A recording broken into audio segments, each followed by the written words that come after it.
Hello, and welcome to the Mothership, specifically the War Room. Thank you for joining us on this post-Christmas review of episode 5 of the Skeleton Crew. And I thought it would be fitting to come back to the War Room for this video because we've did it. We are back on track. We are back on track with this episode. Man, episode 5, it's good to be alive. Like fucking A. Thank you. I guess it's always darkest before the dawn because that last episode was a total fucking waste of time. A total waste of time. It made me feel shafted. But this episode, episode 5, it was interesting. We got to see different look, I get, and I love Hammerhead and Greedo. I don't love Hammerhead as much as Rick, but I do like always liked all the OT characters, aliens especially. But like, man, do they only have, is that all the costumes they have? They don't, like, the budget, I don't know what they're spending the budget on, but they have like 2 Hammerhead costumes and 2 Greedo costumes, and they're like in every fucking scene. And I'm not disliking it, but it's noticeable. So now in this episode, maybe it was like foreshadowing or whatever, but immediately one of the first lines in the let's back up. Let's back up. The first scene where the parents are fucking taking it into their own to try to get their fucking kids back, no matter what the fucking government says or whatever, like, that hit me, and I liked that. That was cool. It was good to see people. It was good to see humanoids. They're like, okay, we play by the rules, and we're, obviously fucking brainwashed, and we do what we're supposed to because we have a comfortable life. But then, shit went down with their fucking kids, and they're like, I don't give a fuck what they say. I don't care. We'll go to jail. We will kill security droids.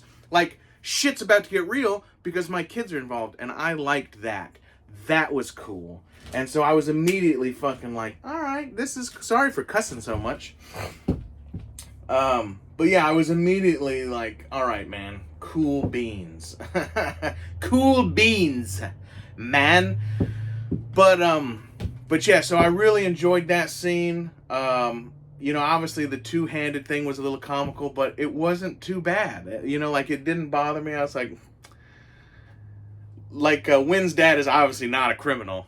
Like, he didn't try to tuck that, he didn't try to chode check that shit or any fucking thing, right? He's just, so that was kind of funny. And even I appreciated the humor in that. But again, Ithorians and Greedos abound. Like, that's definitely the first thing. And I watched this. This was, I think, the only episode I watched. Well, it's the only episode I watched twice without like fast forwarding it through the parts I decided I didn't like.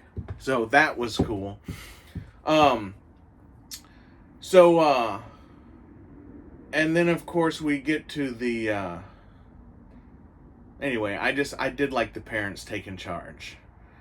They were like, y'all can all stand here and freeze your balls off in the stream, but I'm doing something, and that was cool. And you know what that made me think of? It made me think of some John Wayne shit. You dig? It made me feel, I was like, awesome, real beings. So that was cool.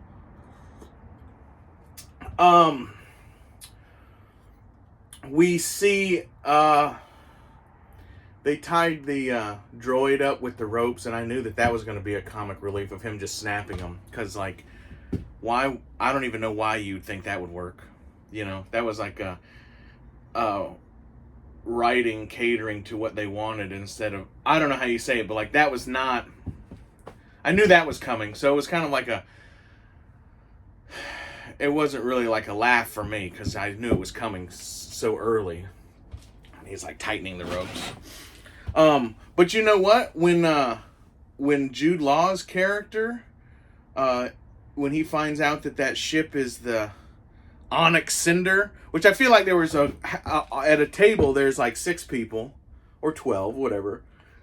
But half of them are like, I think the Cinder is a great name, and the other half is like, I think the Onyx is a great name.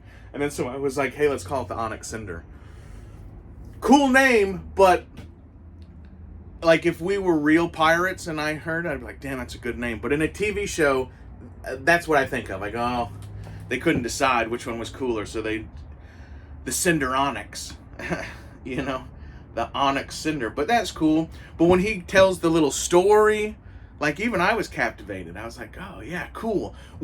Because it's actual pertinent to what we're vested in the story, right? That last episode had dick all to fucking do with forwarding the story, right? Like they could have just asked the droid, hey, do you know, I guess they had to rewrite his memory, but like, I don't know why that would be something. I don't even live in a Star Wars universe where there are droids, but like, Control-Alt-Delete that motherfucker and be like, hey, do you know where this planet is? And he could have immediately last episode said, well, I don't remember, but there's a place I know it's written down. Like, yar! Like, so, totally wasted 22 minutes of fucking shit last time, and it pissed me off, you know? And seeing all the hammerheads and the fucking clone tank and all that, like, it didn't make up for it. It didn't make up for it for me. So, because like me and Stu discussed at one point, it is about the story. The story, the story, the story. So, interesting, yeah. The spa thing, a little odd, but acceptable. When the kids were dressed up as the wise elders, that was straight out of Hook, right? Like they literally had almost the same costumes as when the kids in Hook pretended to be pirates, the same kind of hat and stuff. So that was kind of cute, I guess. But yeah, interesting. Oh, and here's a thing I definitely want to say. So when they're checking in, and he's slipping that chick the fucking, giving her the old Republic credit. There's the character Pocket, I guess, right? I watched it twice and I was like, that bitch say Pocket? Her name should have been Puck and not Pocket. But that is actress Kelly Macdonald, I believe. And I'm a huge fan of hers from Boardwalk Empire. So if nobody's seen Boardwalk Empire, which was an HBO series, I don't even know, but I mean, it's old now, I guess. Watch it. It stars Steve Buscemi and that girl who was the Pocket. And I immediately, I mean, I'm a good, I have that kind of fucking photographic memory. So before she even walked up close enough to the fucking camera, I was like, that's the chick from Boardwalk Empire. And then as soon as she spoke, I was like, oh, it's totally the chick from Boardwalk Empire. You know, because I'm pretty fucking good at that shit. But, and I even called my wife. I said, hey, come look at this. And I rewound it. And I was like, do you know who this is? And because there's a lot of makeup in the white eyes. But then as soon as she said something, she was like, oh, that's Margaret Schroeder from Boardwalk Empire. And I was like, you're goddamn right it is. So, but, so yeah, that was super cool seeing her. I want to know what the story, I wonder if she was one of the people, you know, who like called Disney and was like, hey, I want to be in your movie. I want to be in your Star Wars series because I love Star Wars. She played an Irish woman in Boardwalk Empire, but I think the actress is Scottish. So that was cool. I liked seeing her. I'm a big fan of hers. What was we got to see a hut. That was awesome.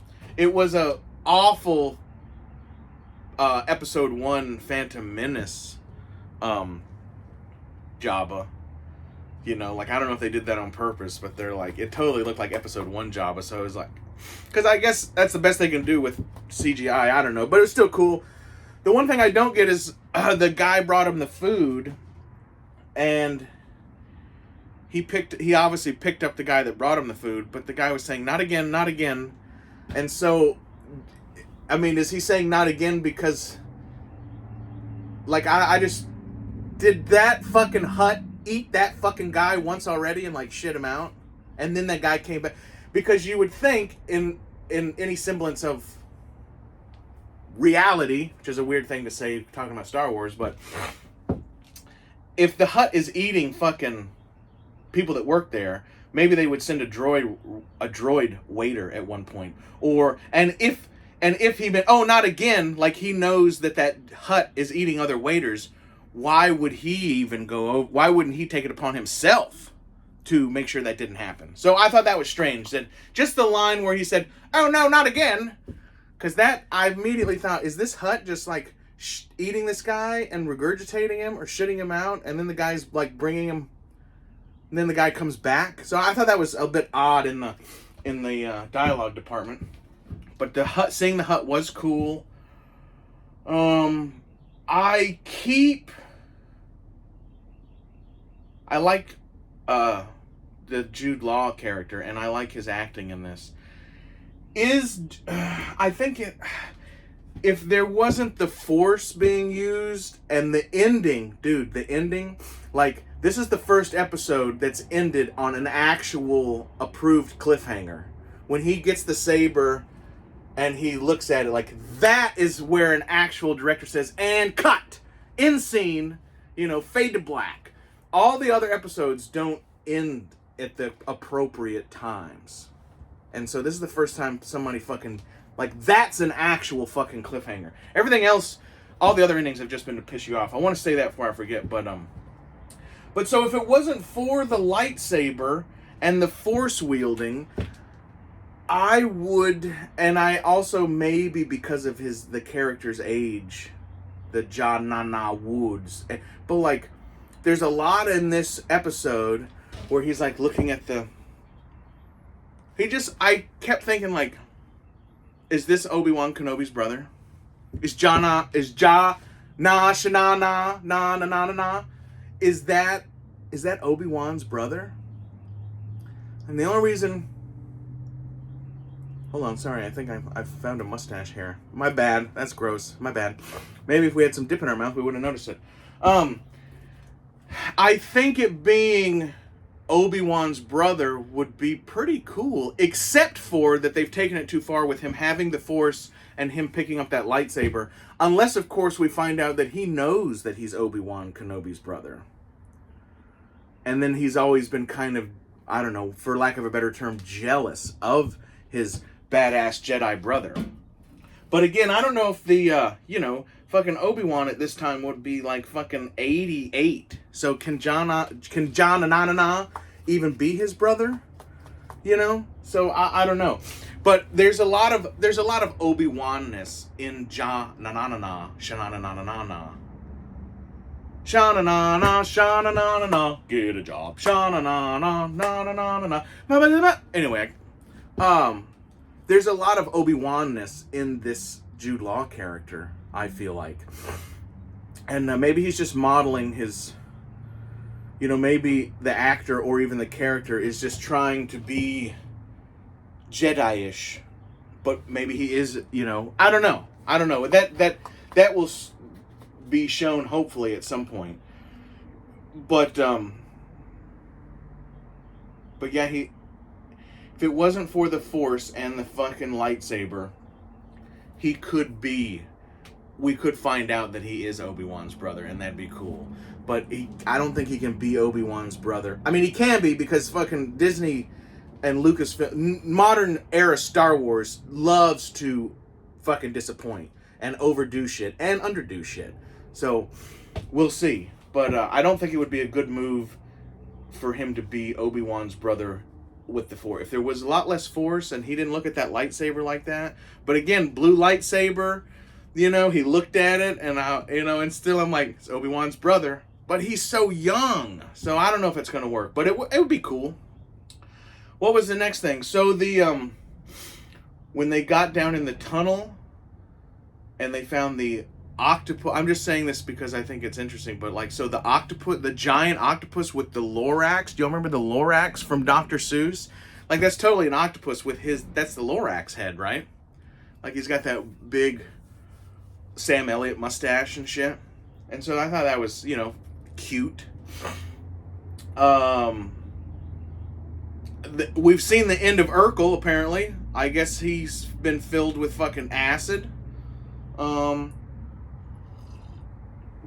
interesting to note that. Poor Pockets, I guess, is gone because she was with those guys. But I guess you don't know that she wasn't down there. Where that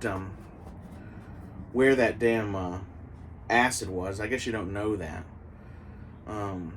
But the Urkel guy, like, he was kind of like the leader that Laxivrak's cousin sent to, to get Jananana and the Shananana and the kids. That's their band name.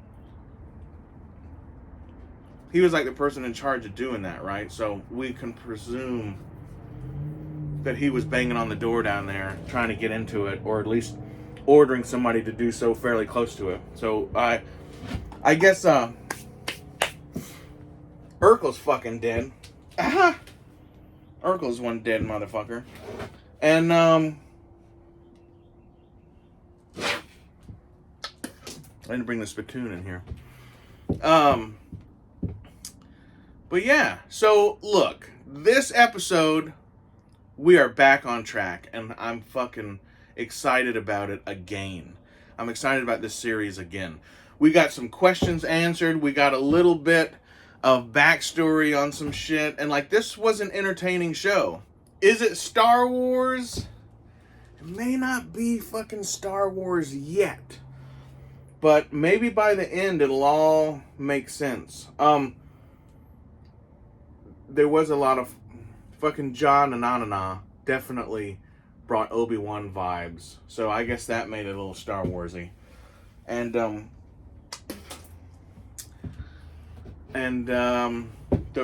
guards, were dressed kind of like the episode 1 ceremony, medal ceremony guards, except for they didn't have the visor. But anyway, I can't remember. I think the first couple episodes, I was giving this like a 4. Because, like, I'm stingy with my numbers, dude. Like, if 10 is Andor, and 11 and 12, like, if, I don't know, I guess if you're going to put the original trilogy in there. But let's just go modern. If fucking Acolyte is 0, maybe 0.75, because they had a cool, 2 good fucking fight scenes, right? 2 cool fights, because one fight was a couple scenes, different scenes. But so if Acolyte's a 0.75 and Andor is 10, and I'm not going to rate this show necessarily because we haven't seen it all, but like, first 2 episodes, whatever, 3. What was the third? I don't even hardly remember the third episode, so it couldn't have been that fucking great. 4 was garbage. 0, maybe 0.75 because you saw some hammerheads and some tanks, but like, but still, that doesn't make it. The fan service in the background is not gonna do it for me. But this episode, solid fucking 7. 7.25. Solid. Fucking awesome. Awesome. Is it Star Wars? Not quite yet, but it's a lot closer to fucking Star Wars than it was a couple weeks ago. So, anyway, I'm excited. Make sure to tune in to Rick tonight, 7:30 Central Time. I have the Cubs. I may not be there, Rick, but I hope you get a chance to watch this. Rick was really disappointed in my negative review last week, but like, I thought I just thought they were dragging it out too much. Like, Lack knows when he's fucking getting jerked around, and that last episode was a fucking jerk around. That was a filler bullshit episode, and I don't appreciate I don't appreciate being pandered to. I don't appreciate being fucking lied to, and I don't appreciate being jerked around. And that fucking episode tried to do all those things to make me forget that it wasn't fucking good. So, that's how I felt. But this one, baby, we're fucking back. And I'm excited. I'm fucking excited about it. And I hope they don't give us the Acolyte treatment and nuzzle in one good episode amongst a bunch of shit ones. But the way things are playing, unless they get as soon as they get sidetracked on some other mission, like that fucking last episode 4 where they're at some fucking planet they don't really have to be, when after all the fucking droid knows where the fucking directions are the whole time. As long as we don't deviate from the fucking act of making it home. Because there's too much video game in this modern fucking shit. Oh, we have to do this to get that. We have to get the knife with the map on it and fucking line it up, and then we'll no. That's not. Nothing works like that. Nothing fucking works like that. You know, and even if it did, it comes off boring and pandering, and it's a filler, and it makes the Lucasfilm people to me look fucking lazy. So, but this episode. Oh, I will say this. Also in the spa place or whatever, it was cool. We saw a Biff. We saw some Banking Clan guys, which, oddly enough, no matter what the fuck's been going on with the galaxy and the Empire and the fucking this and that and blah blah blah, the Banking Clan is still strong. So let that sink into your fucking modern. Like, that's the kind of politics I want to fucking see in Star Wars. Like, why doesn't somebody address that? You know. Y'all look for my What Made Star Wars Great video on Stu's channel. He interviewed me. And I think we should all get together, and I think we should talk about the political implications of episodes 1, 2, and 3. Okay? Because I think those are the politics that should be maybe discussed instead of Acolyte politics. Right? Because it's a different fucking thing. But anyway... So Merry Christmas. My Cubs got me this shirt. Make America John Wayne again. And like, fuckers, I don't think it matters what side of the aisle you're on, who you fucking voted for. Black, white, up, down, left, right. We're all in this together, and we need to try to fucking work it out for the best, right? But no matter who you side with, I think we can all agree that everybody needs to be a little bit more fucking John Wayne. Little bit more fucking John Wayne. So I got this cool shirt for Christmas, and I do think it's cool because I love John Wayne. And my Cubs and my wife got me this awesome Stetson 6X. I got this awesome Stetson hat. And this is called the Range. If anybody's interested, this is the color called Fawn. And I've always wanted this hat. For like 10 years I've wanted this hat, but they never have it in stock in my size. My size is 7 3/8. If anybody wants to do a wacky baby any solids, I wear 7 3/8. But yeah, that's not a size. It's not a particularly long. I mean, you know, my dad wears like a 7 5/8. That fucker's got a huge bucket head. And I got a brother-in-law who wears like a 7 5/8. So I always grew up thinking I had a small head, but apparently everybody else wears 7 1/4. I didn't know that. And I got a new haircut for Christmas. So, anyway, I've been General Axe Sivrak. I will continue to be. I appreciate everybody. Go watch the Skeleton Crew. If you haven't watched the Skeleton Crew and you're a big Star Wars fan, if you have the time and the wherewithal and you already own Disney or whatever, I would say watch it. But you might wait till it's over.